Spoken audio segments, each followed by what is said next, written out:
Hello, I'm Kobold, And I'm Bomat. and welcome to Inventors Fair.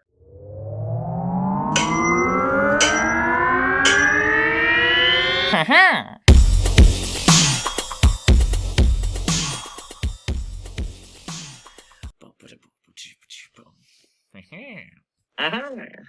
All right. How's it going, Bomat? What you been playing this week? It's good.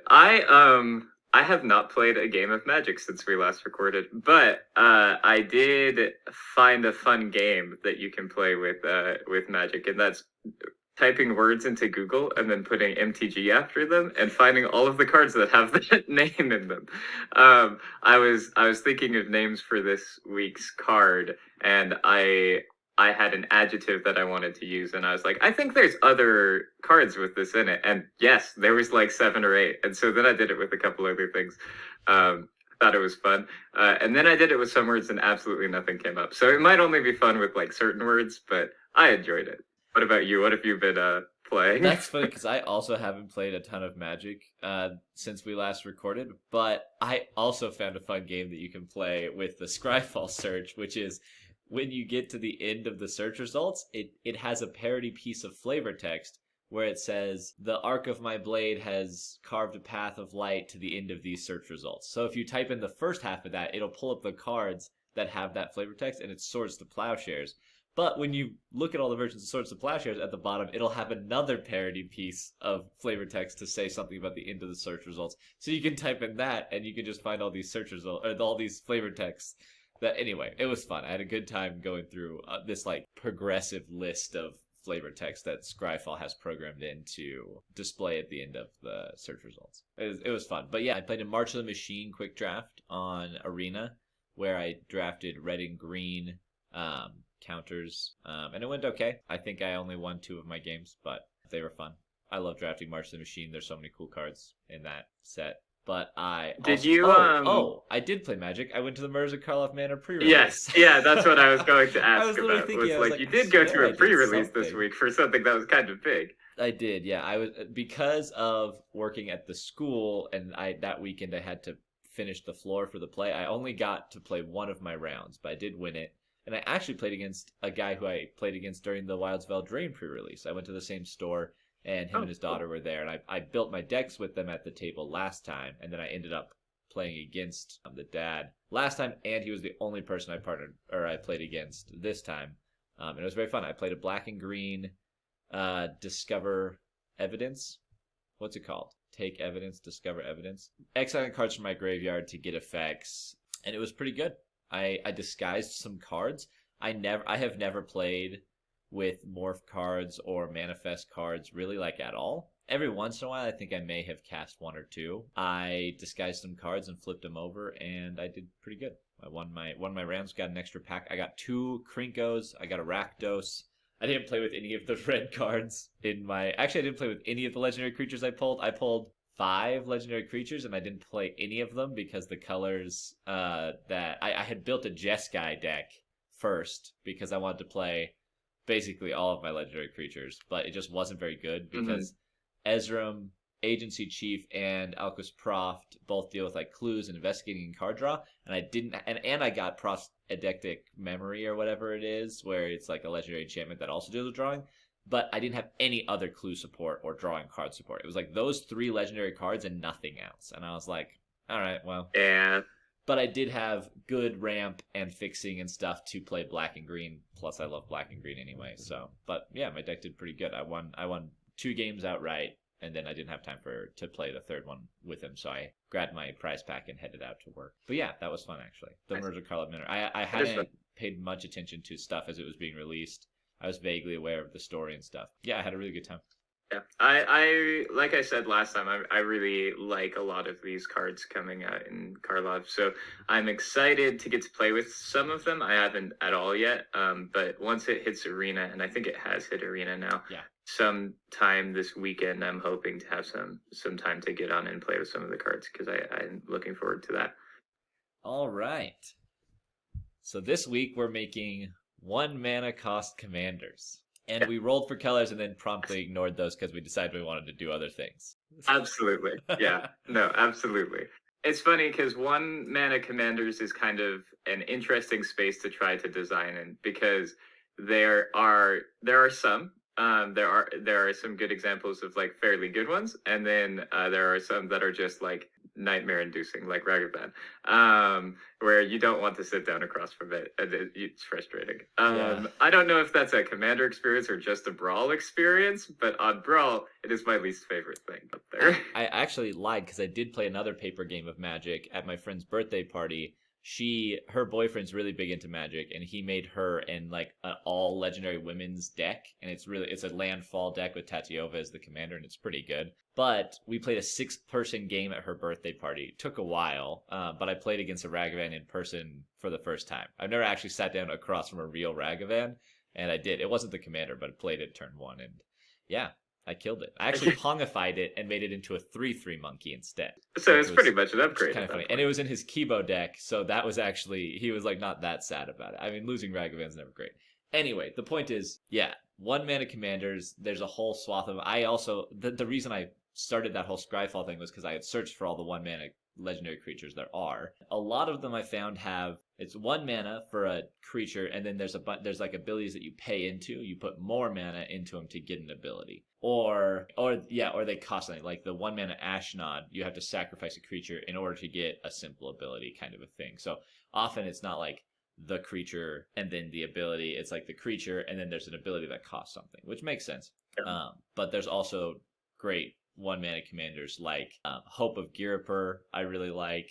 That's what I was thinking too. Yeah, that one's really good, and it's like you never, when you're playing against it, you're never like, oh, that is completely unfair. It's like, oh, that's cool. Like, especially people who designed around it, you look at it and you're like, ah, nice, that's cool. Totally. So I do like the space here. So I'm excited to see what we've got.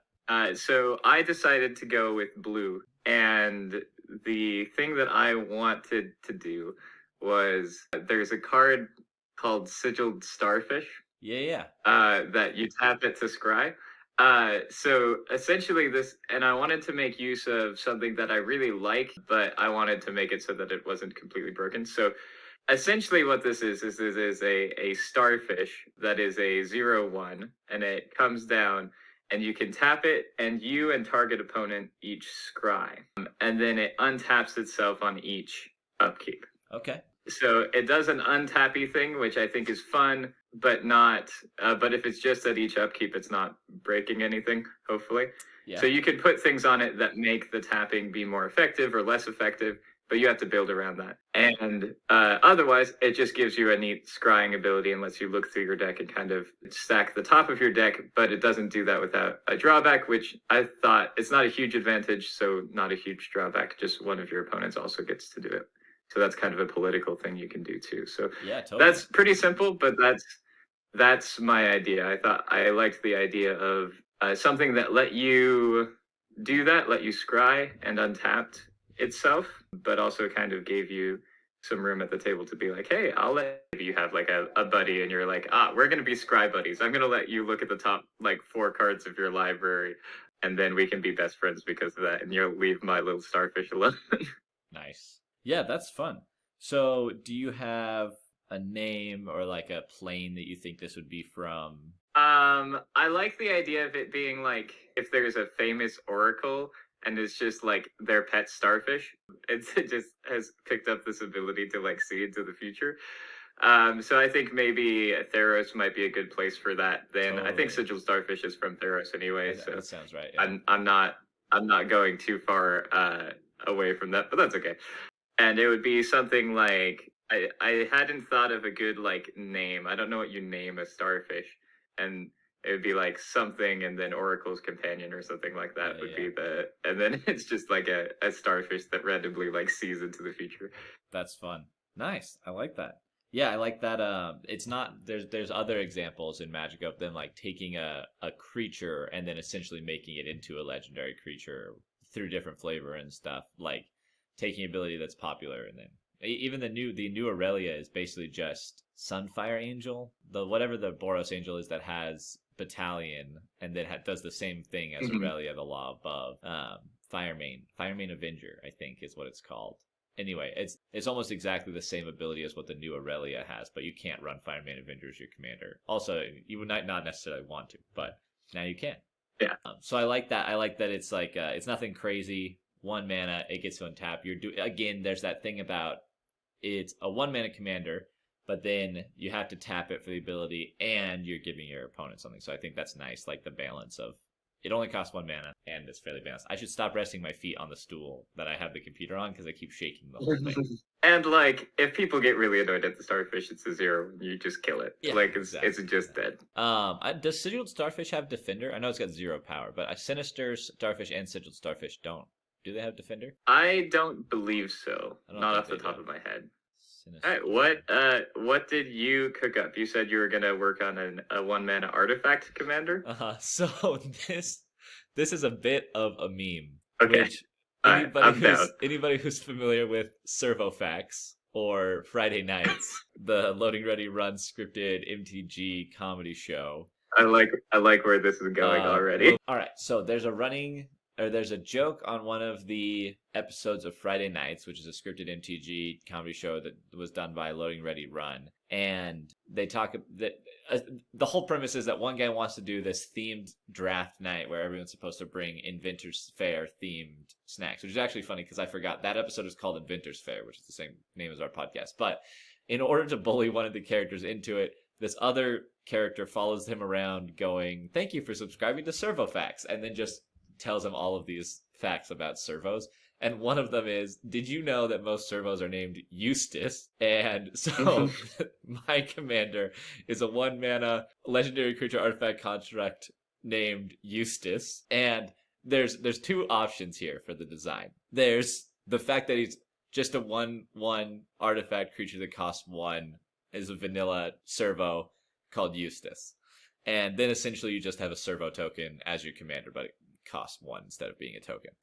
The other option is, in that same episode, they joke about how 60% of servos that get made are destroyed or thrown away, and a bunch of them are given as gifts. And basically, they just talk about the waste of servos on Kaladesh. Alluding to the fact that servos get sacrificed, you fabricate them, you destroy them, whatever.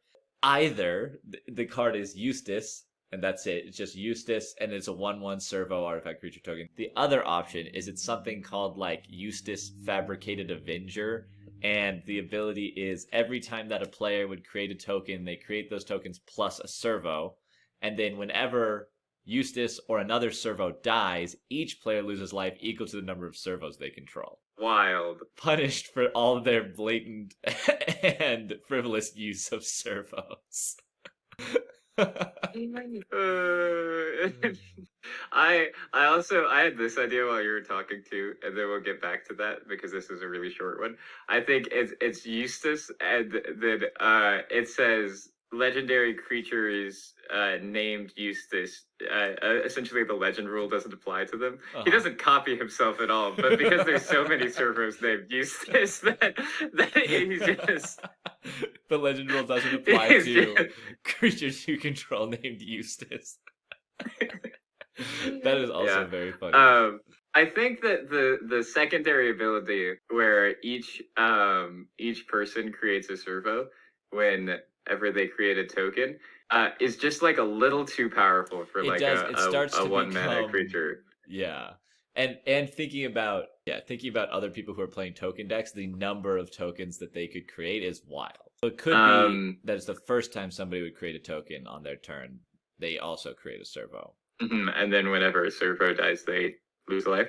Yeah, it could also be that at the beginning of my upkeep, each player creates a servo. Or it could just be each opponent. Yes. And then it could just be when Eustace dies. So I start giving opponents servos, and then I just sacrifice Eustace and hurt everybody else. I'm not sure that makes sense. Yeah. But I like the idea of giving everybody servos. That's really fun. And it might be just that at your upkeep, everybody gets a servo. And then I think that it would have to include you. Yeah, in for that. 1 mana. And then, especially if the punishment is for having lots of servos, then I think that especially. Yeah. Or it's like the opposite, and they're incentivized to keep the servos as long as possible. Yeah. And like they gain a life for each servo.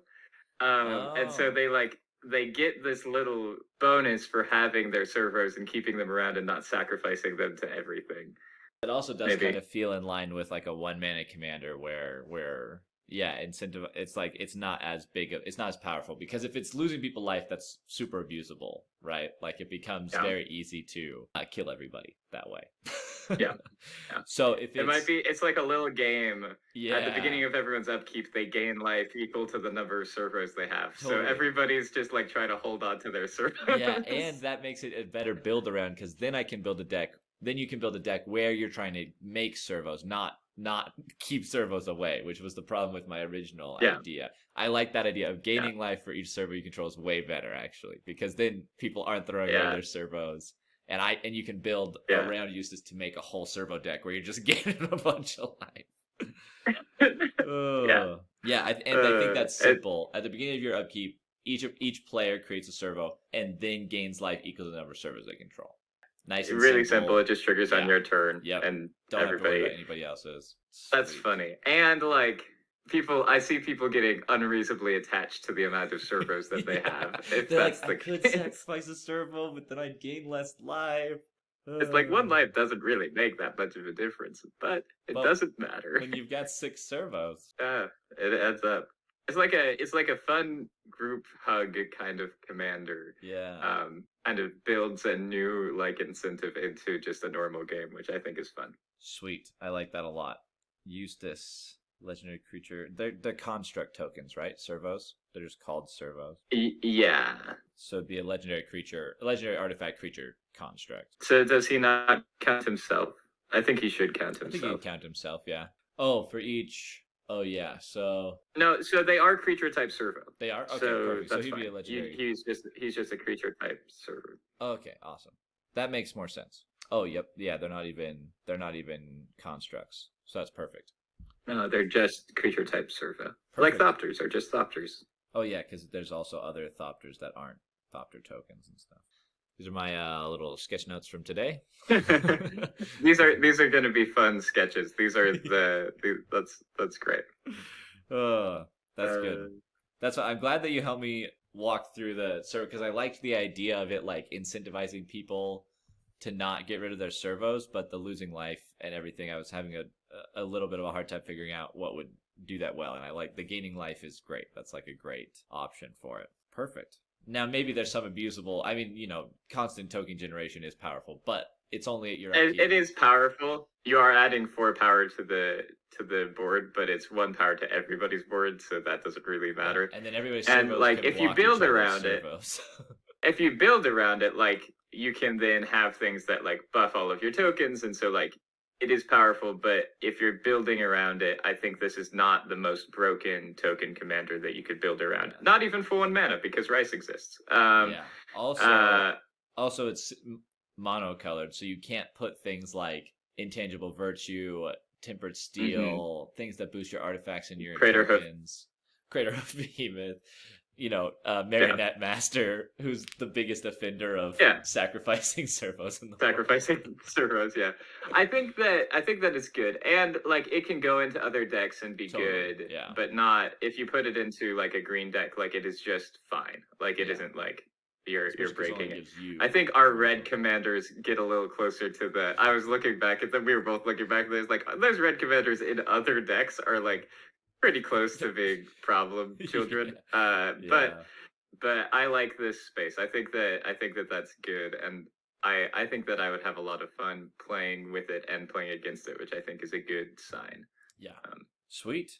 Well, that was fun. Those are fun designs. I'm excited to see little mock-ups of them, and I think I'm curious to see if anybody's interested in like building around all of these commanders that we make. Somebody made a comment about Parcel Master in the first episode, and they were pretty excited about that being a real card. And so, as we actually get these episodes out, seeing as this one's not coming out for probably several weeks at this point, it'll be fun to see how people react to some of these designs. But anyway, I think I'm gonna make some TikToks about the commanders. I'll take clips from the episodes, make TikToks about them so people can interact with them that way too, which I think would be fun. All right. Well, thank you. And subscribe to the YouTube channel. Follow me on TikTok. listen to Bomat's music on Spotify under Traveling Tempest. Yeah.